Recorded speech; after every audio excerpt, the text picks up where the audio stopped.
A young nurse bathed a millionaire in a coma. But when he suddenly woke up, something miraculous happened. The fluorescent lights of Westbridge Private Hospital hummed softly as Anna Monroe walked through the pristine white halls. Her footsteps echoed against the polished floor, each step weighted with uncertainty. She had been a nurse here for almost 2 years, but today felt different. The moment she'd received that unexpected summons to Dr. Harris's office, the head of neurology, a strange feeling had settled in her chest, like a premonition. Had she done something wrong? Was she being transferred? Anna tucked a strand of chestnut hair behind her ear, her mind flashing back to the patient she'd lost last month despite her best efforts. The memory still stung. She took a deep breath before knocking on the polished mahogany door. "Come in." Stepping inside, she found Dr. Harris standing near the window, his hands clasped behind his back, his usual sharp eyes fixed on the city skyline. His office smelled of sterile antiseptic and expensive leather, and the atmosphere was heavier than usual. "Anna," he said finally, turning to her. His voice was measured, serious. "We have a patient who requires special care, but this job is not for the weak-hearted." Anna's brows furrowed. "Not for the weak-hearted? What kind of patient?" she asked cautiously. Dr. Harris studied her for a moment before gesturing toward a thick medical file on his desk. "Grant Carter," he said, and his breath caught in her throat. Grant Carter? The Grant Carter? Even if she hadn't recognized the name immediately, the cover of the file said it all. A black and white newspaper clipping of a horrific car crash from a year ago. The youngest billionaire in the city had been in a devastating accident. His sports car had veered off a bridge in the middle of the night, leaving him in a coma ever since. His name had once dominated headlines. Grant Carter, the ruthless, untouchable CEO of Carter Enterprises. The man who built an empire at just 32. Now he was nothing more than a ghost trapped in his own body. His family rarely visits, Dr. Harris continued, and most of the medical staff simply do their rounds out of obligation. But Grant Carter needs someone dedicated, someone who will actually care. Anna bit her lip. She could hear the hesitation in his voice. "And you think that someone is me?" Dr. Harris nodded. "I do." Anna took a slow breath. It was a daunting task, taking care of a man who might never wake up, a man whose wealth and power once dictated the lives of thousands. But somewhere in the back of her mind, a memory surfaced, her mother in a hospital bed years ago, with nurses who treated her as just another patient, another task to complete. She'd promised herself she would never be that kind of nurse. "I'll do it," she said firmly. Dr. Harris's lips pressed into a thin line, but there was a glint of approval in his eyes. "Good. Your shift starts tonight." As Anna left the office, clutching Grant Carter's file to her chest, she couldn't shake the feeling that her life was about to change in ways she couldn't possibly imagine. Somewhere across the city, a sleek black car pulled away from the Carter estate, its passengers staring intently at a phone screen displaying Anna's personnel file. The man's lips curved into a cold smile as he dialed a number. "She's been assigned," he said simply. "Keep watching her." The private suite on the top floor of the hospital felt eerily quiet as Anna stepped inside. Unlike the cold sterility of the other patient rooms, this one was designed for luxury.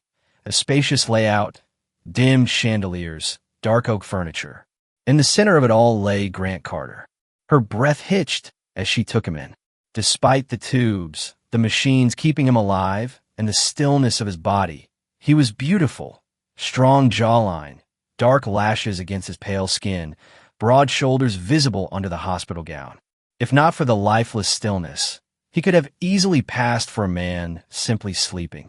But this was no ordinary sleep. This was a man trapped in a never-ending silence. Anna swallowed hard and stepped closer, adjusting his foredrip before reaching for the warm cloth prepared for him. She hesitated for just a second before gently pressing it against his skin. The moment she touched him, a strange chill ran through her spine, a sensation she couldn't explain, like he could feel her there, like somewhere in the depths of his unconsciousness he knew. A soft beep from the heart monitor filled the silence, steady and rhythmic. Anna shook off the odd feeling and continued her work, carefully wiping his arms, his chest, making sure his body remained clean and cared for. "I guess you don't get a say in this, huh?" she murmured, almost to herself. Silence. "I'll take that as a no." A small smile tugged at her lips despite herself. The days turned into a routine. Every morning and evening, Anna would bathe him, change his sheets, monitor his vitals. But soon, it wasn't just about medical care. She found herself talking to him, telling him stories about her day, about the world outside his window. "You should see the cafeteria food, Grant. It's tragic. Even for a billionaire, I doubt you'd survive it." Silence. "I don't even know why I'm talking to you. Maybe I just like the sound of my own voice." Silence. "Or maybe you're actually listening." The heart monitor beeped steadily, as if answering her. And maybe, just maybe he was. In the darkness of his consciousness, Grant Carter drifted. Most of the time, there was nothing, a void without sound, light, or sensation. But sometimes there was a voice. Her voice. At first, it was just a distant echo, words he couldn't quite grasp. But as days passed, it became clearer, warmer, like a beacon in an endless night. He couldn't respond, couldn't move, couldn't even remember who he was. But he could feel her, gentle hands on his skin, the soft cloth against his face, the rhythm of her breathing as she leaned close to adjust his pillow. In a world of nothingness, she was his only something. Anna hummed softly as she dipped a clean washcloth into the warm water. The sterile quiet of Grant's private hospital suite was something she had grown used to over the weeks. The steady beep of the heart monitor, the faint hum of the Ford drip. It was all part of the background now. She leaned over the bed, carefully wiping Grant's face, her fingers gentle but precise. "You know," she said, her voice light, "I read somewhere that people in comas can still hear things. So technically, you're the worst listener I've ever met." No response, of course. She sighed, shaking her head. "It's okay. I'm used to talking to myself now." She moved to clean the curve of his jaw when a slight movement caught her eye. Her breath caught. Had she imagined it? She froze, staring at his hand. Nothing. The fingers lay motionless against the crisp, white sheets. Anna let out a small laugh, shaking her head. "Great, now I'm hallucinating. Maybe I'm the one who needs a hospital bed." But the unease lingered, and over the next few days, it happened again. The second time, she was adjusting his pillow. She wasn't looking when she felt it, the faintest pressure against her wrist. Her head snapped down. Grant's hand had shifted, only by a fraction of an inch, but enough to make her stomach flip. "Grant," she whispered, hardly realizing she had said his name. Silence. The same rhythmic beep, beep, beep of the monitor. She placed her hand over his, feeling his warmth, his stillness, his potential movement. Nothing. Was she imagining things, or was something changing? Anna couldn't shake the feeling, so she reported it to Dr. Harris. "He moved," she insisted, standing in the doctor's office, her hands fidgeting with her uniform. "I think so," she admitted when she saw his skeptical expression. "At first, I thought I imagined it, but it keeps happening." His fingers twitch, his hand shifts slightly. "It's small, but it's there." Dr. Harris leaned back in his chair, deep in thought. "We'll run tests," he finally said. "But don't get your hopes up too high, Anna. It could just be reflexive muscle spasms." Anna nodded, but deep down, she didn't believe that. She felt something happening. And when the test result came back, she wasn't surprised. "There's increased brain activity," Dr. Harris told her. "His neurological responses are stronger than before." Her heart leaped. "So he's waking up?" Dr. Harris hesitated. "Not necessarily. It can mean anything, but it's a good sign." It wasn't the answer she wanted, but it was enough. That night, as she sat beside his bed, Anna found herself talking to Grant more than usual. "I don't know if you can hear me," she murmured, "but something tells me you can." She glanced at his face, at his strong features, still unmoving. But for the first time, she felt like she wasn't alone in the room. So she talked. She told him about her day, about the patients who frustrated her, about the rude doctor on the third floor who always stole her coffee. She told him about her childhood, about the small town she grew up in, about how she always dreamed of being a nurse. And as she spoke, she didn't realize that deep in the silence of his coma, Grant was listening. gathering her words like precious stones, building a bridge back to the world she inhabited, a world he was slowly, desperately trying to reach. The morning sun filtered through the hospital room's large windows, casting a warm glow on Grant Carter's motionless form. The beeping of the heart monitor filled the silence, steady and rhythmic, just like it had been for the past year. Anna stood beside the bed, rolling up her sleeves. This was just another day, another routine bath, another round of talking to someone who might never answer her. She dipped a warm cloth into the basin, wrung it out, and began gently wiping Grant's chest, her movements precise and careful. "You know, Grant," she murmured, smiling faintly, "I was thinking about getting a dog. I need someone to listen to me who won't just lie there and ignore me all day." Silence. She sighed. "Okay, Rude. I was just making conversation." She reached for his arm, running the cloth over his skin, her fingers brushing against his wrist. And then his fingers tightened around her wrist. Anna froze. A sharp breath lodged in her throat as she stared at his hand. The pressure wasn't much, gentle, weak, hesitant, but it was there. Oh my God. Her heart pounded violently, her pulse ringing in her ears. She wanted to believe it was just another reflex, just another meaningless twitch, but it wasn't. Because then Grant's eyes snapped open. For a moment, Anna couldn't move, couldn't breathe, couldn't think. She had spent months staring at those closed eyelids, watching for any sign of movement, any flicker of life. And now those deep ocean blue eyes were looking right at her. They were confused, unfocused, vulnerable but alive. Grant's lips parted, his voice hoarse, barely a whisper, but it was real. "Where am I?" Anna's entire body tensed. Her knees almost buckled, her breath caught between disbelief and sheer panic. He spoke. He woke up. The impossible had just happened. She barely registered the basin of water slipping from her grip, splashing onto the pristine white floor as she stumbled backward. Oh my God! Her instincts kicked in. She turned and slammed her hand against the emergency button on the wall. A loud alarm blared through the hallway. Seconds later, the door burst open, and a team of doctors and nurses rushed in, led by Dr. Harris. "What happened?"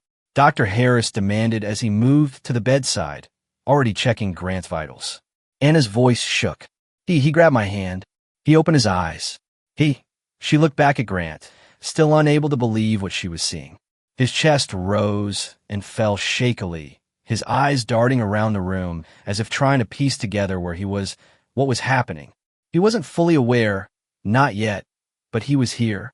Dr. Harris's expression turned from shock to action. "Give me a neurological team now."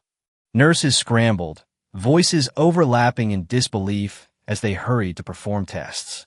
The room was a whirlwind of motion, but Anna couldn't take her eyes off Grant.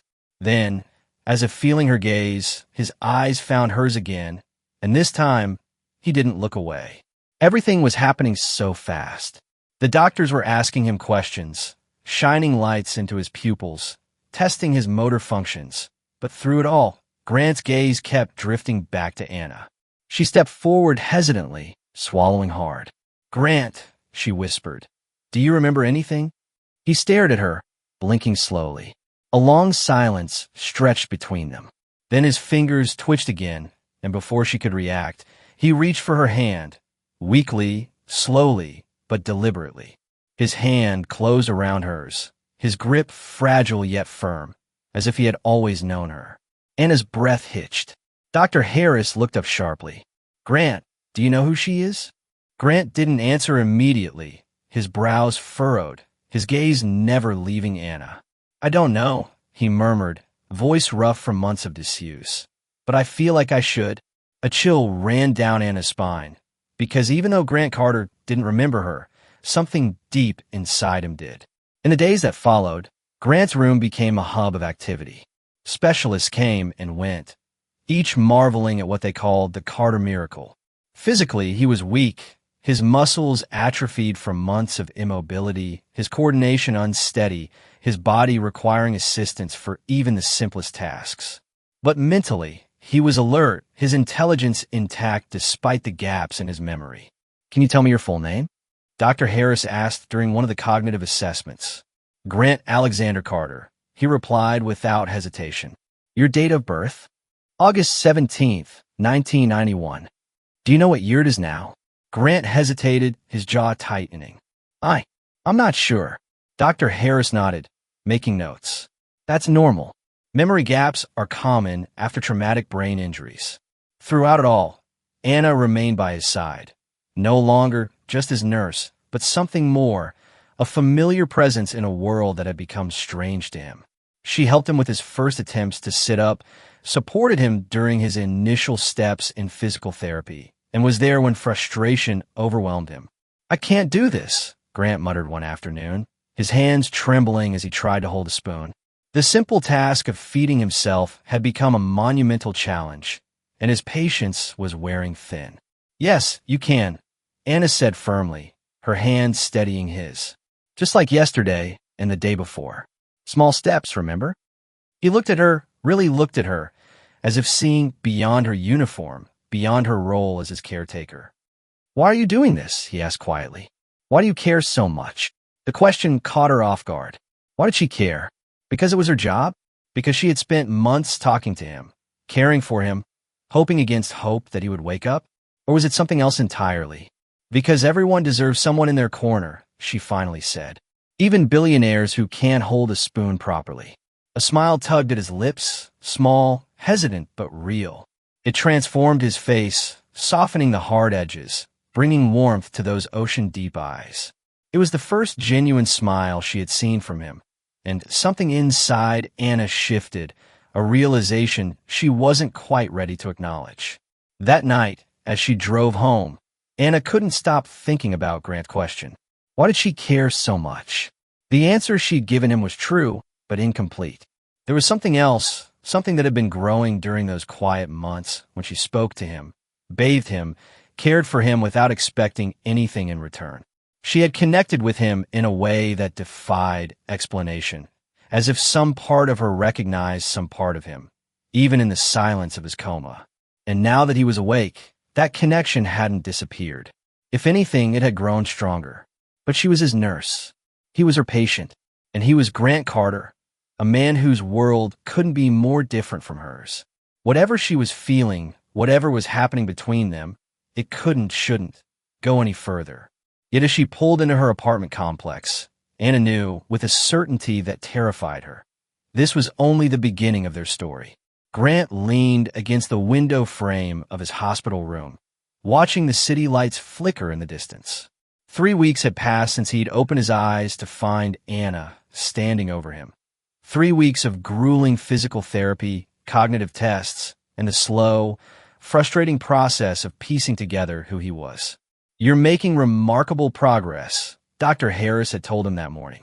Physically, you're recovering faster than anyone expected. But physically wasn't the problem. It was the gaps in his memory, the missing pieces that left him feeling like a stranger in his own life.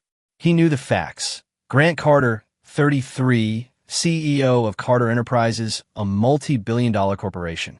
No wife, no children. Parents deceased. One half-brother, Nathan, who now ran the company in his absence. But knowing these things didn't make them feel real.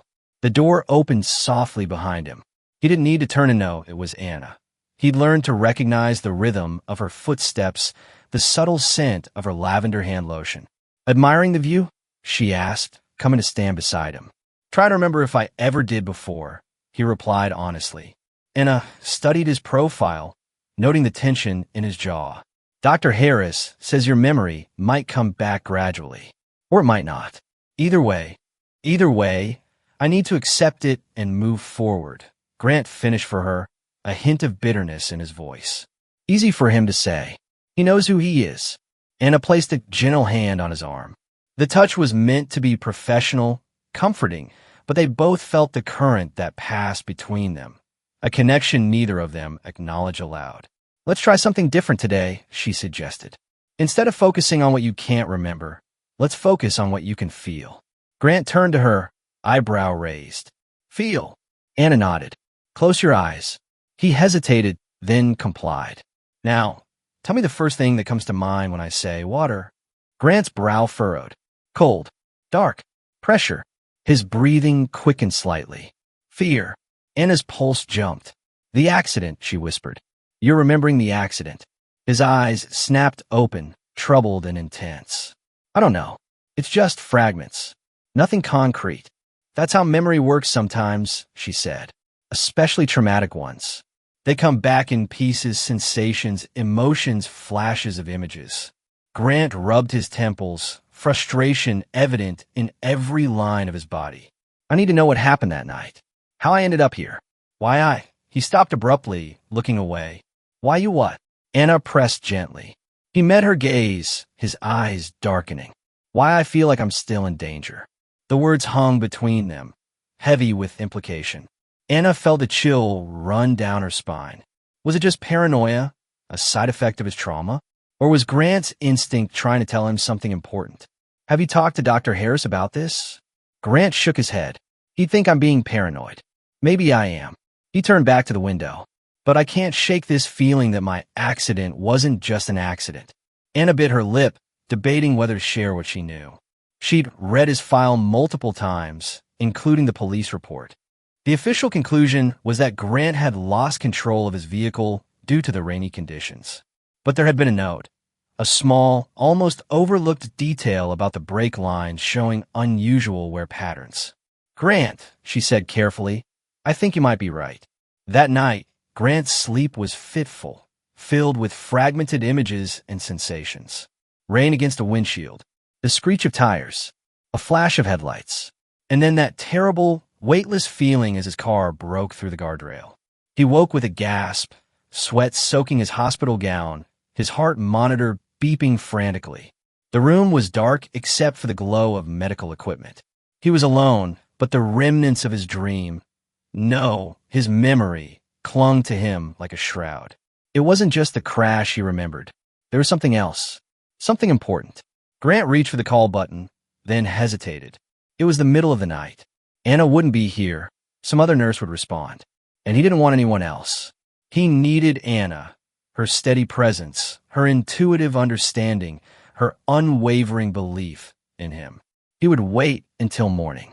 But as he lay back against his pillows, staring at the ceiling, Grant knew with absolute certainty someone had tried to kill him. Anna arrived early the next day, coffee in hand, to find Grant sitting up in bed, his expression tense and determined. I remembered something, he said without preamble. She set down her coffee, giving him her full attention. Tell me. The road was dark. The rain poured against the windshield, my wipers struggling to keep up. His voice was low, almost trance-like. I gripped the steering wheel tightly. My mind was still clouded from the meeting I had just left. Something felt off. He paused, his brow furrowing. Then out of nowhere, headlights, bright, rushing toward me. A black SUV swerved into my lane at full speed. Anna sat down slowly on the edge of the bed, her eyes never leaving his face. I yanked the wheel. My tires skidded on the slick pavement. His hands clenched, knuckles white. The brakes, it didn't work. My heart pounded as I desperately tried to regain control. A chill ran through Anna. This matched what she'd suspected. And just before impact, Grant continued, his voice dropping to a whisper. My eyes darted to the side of the road. A shadowy figure stood there, watching, and then blackness.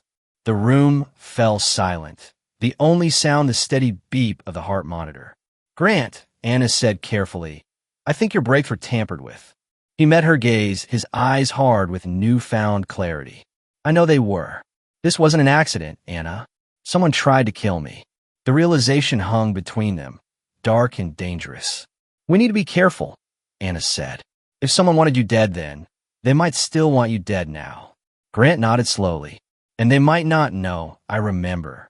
That gave him an advantage, a small one, but perhaps enough to uncover the truth before whoever had tried to kill him realized the danger they were in.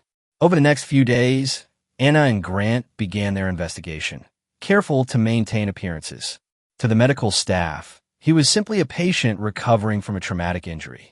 To potential enemies, he was still the amnesiac billionaire, harmless and confused. But behind closed doors, They pieced together the puzzle of his attempted murder. "We need to look at who benefits from your death," Anna said, spreading out the documents she'd gathered. Hospital records, police reports, news articles about the accident, and, most revealing, financial records of Carter Enterprises that Grant had requested from his assistant. "My brother," Grant said quietly, studying the company's shareholding structure. "Nathan would inherit everything." Anna frowned. "That's obvious, almost too obvious. Would he really risk murder when he'd be the first suspect?" "You don't know Nathan," Grant replied, his voice hardening. "He's always lived in my shadow. Our father made it clear I was the favorite, the one who would carry on the Carter legacy. Nathan was an afterthought." "Resentment is a powerful motive," Anna acknowledged, "but we need proof." They dug deeper, going through Nathan's financial records, his whereabouts the night of the accident, his behavior afterward. And slowly a pattern emerged.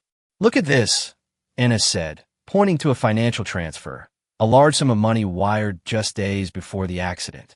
The recipient was a known criminal with a history of orchestrating stage crashes, and the sender was Nathan Carter. The realization hit like a ton of bricks. "It was him," Grant whispered, gripping the edge of the table. "Nathan had always been jealous, always felt like I was the favorite, the one who inherited our father's legacy while he was left in the shadows. And now he had tried to erase me completely." Anna felt her heart clench. "Grant, he wanted you dead." Grant's jaw tightened. "And now I'm going to make sure he pays." But as they sat there, surrounded by the evidence of Nathan's betrayal, Anna couldn't shake a troubling thought. If Nathan had gone to such lengths once, what would he do when he discovered Grant not only was awake, but remembered enough to implicate him? They weren't just solving a mystery anymore. They were putting themselves in the crosshairs of the killer. "We need to be smart about this," Anna said, pacing the hospital room. The evening shadows stretched across the floor, creating a somber atmosphere that matched their mood. "If we confront Nathan directly, he might panic. And a cornered animal is the most dangerous kind." Grant watched her from his chair by the window. In the weeks since he'd woken up, his strength had returned remarkably. He no longer looked like the fragile patient she'd bathed and cared for during those silent months. Now, with determination hardening his features and clarity sharpening his gaze, he looked every inch the formidable so he once was. "I want him to see my face when he realizes he failed," Grant said, his voice low and controlled. "I want to watch him understand that his perfect plan fell apart because of you." Anna stopped pacing, her eyes meeting his. "Because of me? If you hadn't cared enough to talk to me, to really care for me, when I was in that coma," Grant's voice softened, a vulnerability showing through his anger. "Anna, you didn't just save my life. You gave me a chance to reclaim it." The weight of his words settled between them, heavy with an emotion neither was ready to name. Anna cleared her throat. "We still need a plan. Nathan doesn't know you remember the accident. We can use that to our advantage." Grant nodded, his expression turning calculating. "I'll arrange a meeting at the estate. Tell him I want to discuss the company, my return. He'll be expecting me to be grateful for how he's taken care of everything in my absence. And then we'll have everything in place to expose him." 3 days later, they set their plan in motion. Grant was officially discharged from the hospital, though he would continue outpatient therapy. The media erupted with the news of the Miracle CEO returning from the brink of death, but Grant maintained a low profile, giving no interviews and releasing only a brief statement thanking the medical staff for their care. Nathan had called immediately, his voice dripping with fake concern.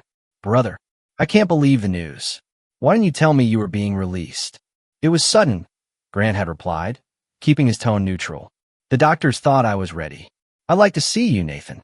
Tonight at the estate. We have much to discuss." A pause on the line. "Of course. Anything you need." Now, as evening fell, Grant and Anna prepared in the study of the Carter estate. The police had been quietly contacted, the evidence secured. Detective James Morgan, a stern-faced man with shrewd eyes, waited in an adjacent room with 2 officers. "Are you sure about this?" Detective Morgan asked Grant. "We could simply arrest him based on the evidence you provided." Grant shook his head. "I need to hear him say it. I need to know why my own brother wanted me dead." The detective nodded reluctantly. We'll be listening. The moment he confesses or threatens either of you, we move in. Anna adjusted the small recording device hidden in Grant's jacket pocket, her fingers lingering on his chest. Be careful, she whispered. Grant caught her hand, holding it against his heart. Stay close to me. The sound of the front door opening echoed through the mansion, followed by footsteps in the hallway. Nathan had arrived. Anna took her position beside Grant, adopting the role of attentive nurse, still overseeing his recovery. Grant settled into the large leather chair behind their father's desk, a position of power Nathan had coveted for years. The door to the study swung open, and Nathan Carter strode in, his designer suit impeccable, his smile practiced. But Anna saw the momentary flicker in his eyes, surprise, then calculation, when he spotted Grant sitting confidently behind the desk. Brother, Nathan exclaimed, arms outstretched. You look remarkable. The doctors have worked miracles. One nurse in particular, Grant replied, gesturing to Anna. Nathan, meet Anna Monroe. She's been my primary caregiver throughout my recovery. Nathan's gaze slid to Anna, assessing her with a coldness that made her skin crawl. How fortunate for my brother to have such dedicated care. He turned back to Grant. But surely you don't need a nurse for our private family discussion? Anna stays, Grant said firmly. She's earned my complete trust, which is more than I can say for some family members. A tense silence fell over the room. Nathan's smile tightened at the edges. What exactly does that mean, Grant? Grant leaned forward, his expression hardening. It means I remember, Nathan. The color drained from Nathan's face. Remember? I'm not sure what. The night of the accident, Grant cut in. The rain, the road, the car that forced me off the bridge, the brakes that failed because they were tampered with. His voice dropped to a dangerous whisper. The figure watching from the shadows as I crashed. Nathan's composure cracked, just for a moment, before he regained control. You're confused, Grant. The doctors warned me your memory might be affected, that you might create false narratives to fill in the gaps. Is that what this is? Grant slid a folder across the desk. A false narrative? Nathan hesitated before opening it. Inside were bank statements, phone records, and a signed statement from the mechanic who had been paid to sabotage Grant's car. Well, Nathan finally said, his voice cold as he closed the folder. The dead man walks, and he's been busy. He looked up, his pretense of brotherly concern completely gone. What do you want? Money? More shares in the company? Name your price for this to disappear. Anna felt sick. There wasn't even a denial, just immediate negotiation. I want to know why, Grant said, his voice steady despite the emotion Anna could see in his clenched jaw. We're brothers, Nathan. Family. Nathan laughed, a hollow, bitter sound. Family? You call we had family? Father never saw me as anything but your shadow. Why can't you be more like Grant? Grant would have handled this differently. Grant is the future of this company. His voice rose with each mimicked phrase. You were always the golden child, the heir, the one who got everything handed to him. Well, guess what? I was tired of waiting for my turn. Grant's hands curled into fists. So you hired someone to sabotage my car? Nathan laughed coldly. I didn't think you'd survive, but hey, miracles happen, right? Anna felt rage boiling inside her. But before she could speak, the door burst open and Detective Morgan stepped in, followed by two uniformed officers. Nathan Carter, the detective announced, you're under arrest for attempted murder. Nathan whipped around to Grant, his expression twisting into panic. You set me up. Grant tilted his head. No, brother. You set yourself up. Nathan was dragged away in handcuffs, screaming empty threats, and as the door slammed shut behind him, a heavy silence filled the room. Grant finally exhaled, his shoulders relaxing for the first time since waking up. It was over. Justice had been served, and he was finally free. Anna moved to his side, placing a gentle hand on his shoulder. Are you okay? Grant covered her hand with his, the simple contact grounding him. I will be. Detective Morgan returned after Nathan had been taken away. We'll need formal statement from both of you, but not tonight. Get some rest, Mr. Carter. It's been a long road. After the police left, Grant and Anna stood alone in the vast study, the weight of everything that had happened settling around them. "What now?" Anna asked softly. Grant turned to her, really looking at her, not as his nurse, not as his ally in uncovering the truth, but as the woman who had become the center of his world without either of them fully realizing it.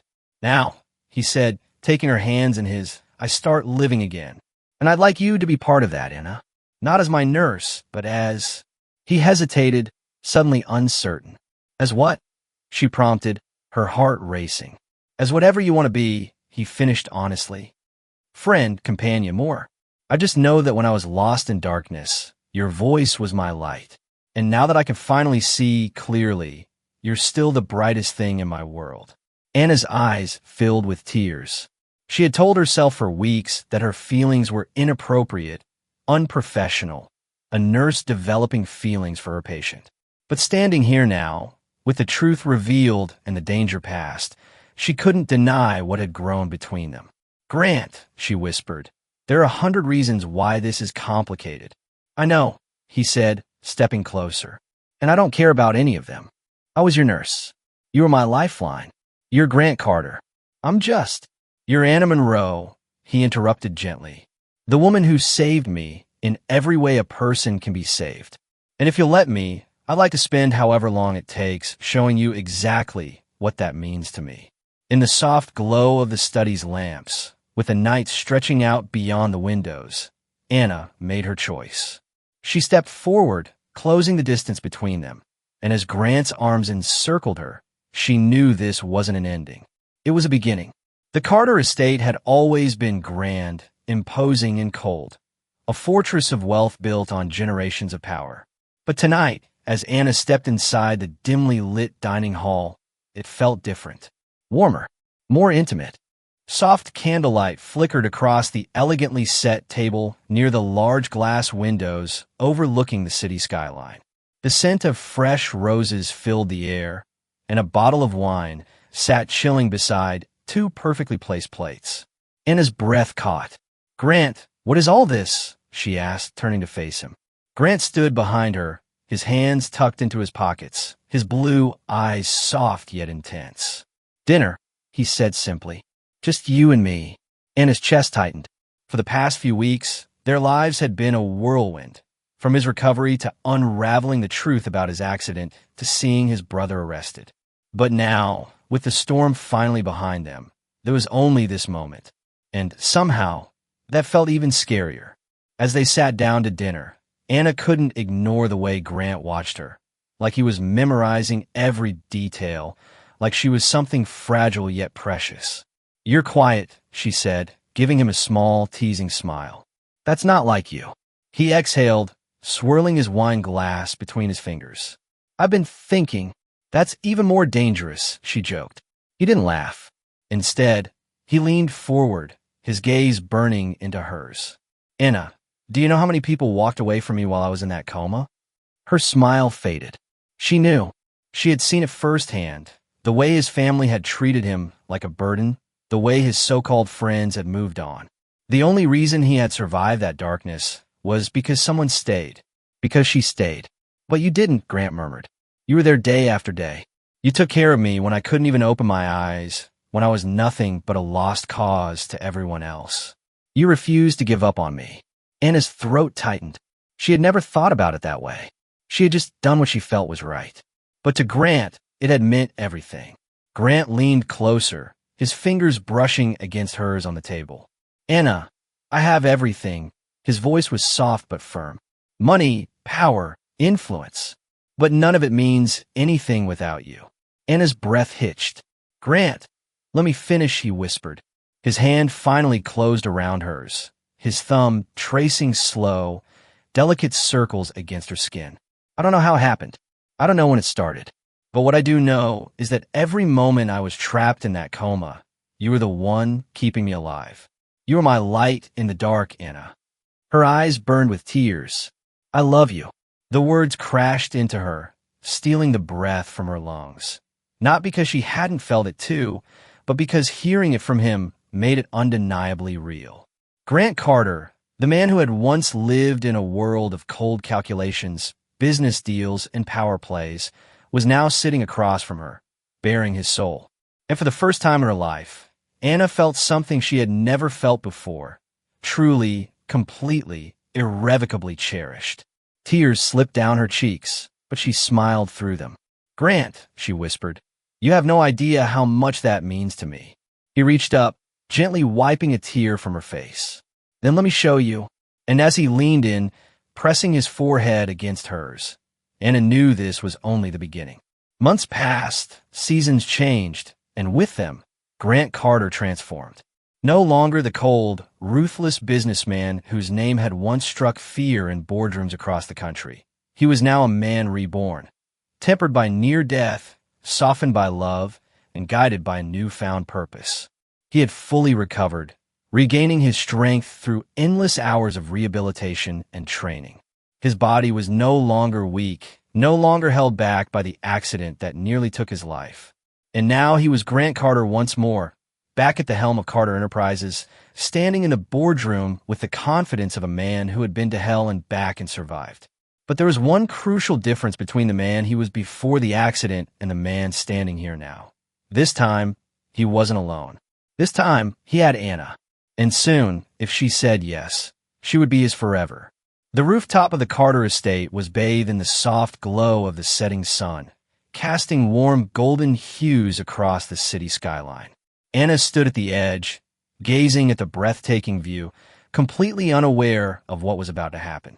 "It's beautiful up here," she murmured, the breeze gently playing with her hair.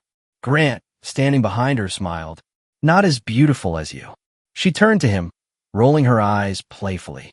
"Smooth, Carter. Very smooth." But her teasing expression faded when she saw the way he was looking at her. There was something different in his eyes tonight, something deeper, more certain, more infinite. Before she could ask, he took a deep breath. Then, slowly, he dropped to one knee, and his breath caught in her throat. Her hands flew to her mouth as Grant pulled out a small velvet box, flipping it open to reveal the most stunning engagement ring she had ever seen, an elegant diamond set in a delicate platinum band. But it wasn't the ring that took her breath away. It was him. It was the way his voice trembled slightly as he spoke. "Anna," he whispered, "you didn't just save my life. You became my life." Her heart pounded. "Before you, I had everything. Money, power, success. But I was missing something. I was missing you." Tears welled in her eyes. "You're the reason I fought to live, the reason I found myself again. And now I want to spend the rest of my life making sure you know just how much you mean to me." He held the ring up, his eyes never leaving hers. "Anna Monroe, will you marry me?" The world stood still. Anna couldn't speak, couldn't breathe. All she could do was nod frantically, laughter and tears spilling over at the same time. "Yes," she finally managed, her voice breaking. "Yes, Grant. 1,000 times yes." Grant let out a breath of relief, sliding the ring onto her finger before pulling her into his arms, into his world, into forever. And as their lips met under the fading sunlight, Anna knew this was where she belonged. Always. The Carter estate had never looked more radiant than on their wedding day. The gardens were transformed into an enchanting wonderland. White roses lined the pathways. Twinkling lights draped the towering oak trees, and soft music played in the background as guests gathered in awe. Anna stood at the grand entrance, dressed in an elegant white gown, her heart racing. "Are you ready?" Lisa, her maid of honor, whispered beside her. Anna took a deep breath, her fingers tightening around her bouquet. Then she looked up, and there he was. Grant stood at the altar, dressed in a classic black tuxedo, looking at her as if she was the only person in the universe. Her nerves vanished. She stepped forward, walking down the aisle with absolute certainty. Each step brought her closer to forever, and when she finally reached him, Grant took her hands in his eyes shining with pure, unfiltered love. The vows were spoken, their promises sealed not just in words, but in the unbreakable bond they had built through every hardship, every battle, every moment of unwavering devotion. "I now pronounce you husband and wife." A cheer erupted as Grant cradled her face, pressing the most heartfelt, most meaningful kiss against her lips. And as the world rejoiced, Anna realized this wasn't the end of their story. This was only the beginning. As the sun began to set, Grant and Anna slipped away from the crowd, walking hand in hand through the gardens, basking in their new reality. No more hospitals, no more loneliness, no more pain, just them together always. Grant squeezed her hand gently. You know, he murmured, I thought I had everything before I met you. Anna smiled, resting her head against his shoulder. And now? He looked down at her, his expression soft, devoted, endless. Now I know that nothing I had before matters, because you are the greatest thing that's ever happened to me. Anna blinked back tears, overwhelmed by the depth of his words. And as they stepped forward toward the golden glow of the setting sun, she knew they had been through storms, darkness, near-death experiences. But in the end, love had won. And with Grant by her side, Anna was finally home. As Grant and Anna walked hand in hand into their happily ever after, their story became a testament to something truly powerful. Love is not just about finding someone, but about standing by them through every storm. Anna never gave up on Grant, even when the world had. And in the end, it was love, not money or power, that truly saved him. The sunset painted the sky in brilliant oranges and purples as they paused on a small bridge overlooking the estate's pond. Grant wrapped his arms around Anna from behind, resting his chin on her shoulder. Do you remember, he whispered against her ear, the first words you said to me when I woke up? Anna smiled, leaning back into his embrace. I believe I said, oh my God, and then dropped a basin of water all over the floor. Grant chuckled, the sound vibrating against her back. Before that, when you thought I couldn't hear you. Anna turned in his arms, looking up at him with curiosity. You remember that? His eyes softened. Not everything, but fragments. Your voice was my constant, Anna. Even in the darkest parts of my coma, I could feel you there, talking to me, caring for me, when everyone else had given up. I never thought you could actually hear me, she admitted. Maybe not with my ears, he said, placing his hand over his heart, but somewhere deeper. And that's why I know, without a doubt, that what we have isn't just love, Anna. It's something rarer, something that existed before I even opened my eyes. Anna reached up, tracing the line of his jaw with her fingertips. What's that? Destiny, he said simply. Some people spend their whole lives looking for their other half. I found mine when I couldn't even look. As the last rays of sunlight disappeared beyond the horizon, Grant and Anna sealed their perfect day with a kiss. Not just a promise of tomorrow, but a celebration of the miraculous journey that had brought them here. A journey that began with compassion, was tested by danger, and culminated in a love story that defied all odds. For in the end, the greatest miracles aren't the ones that happen to us, but the ones we create together.